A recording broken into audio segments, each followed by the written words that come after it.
કોકના ઘેરથી તમે દાગીના ચોરી કરી લીધા, લગન પ્રસંગમાં જ્યાં ગમે તો ત્યાં, અને તમે એના ઘેરથી દાગીના ચોરી કરી લીધા હોય અને પછી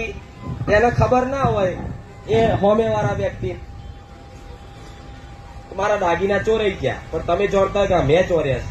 પણ 2-4 વર્ષ 10 વર્ષ પછી મારા જેવી કોક માતા એવું બતાવો કે આજથી 20 વર્ષ પહેલા તમે ફલાણાના ઘેર જતા અને એથી દાગીના ચોરી લાયા ને, એટલે એની પાછળ કોક મેરડી માતા આવી છે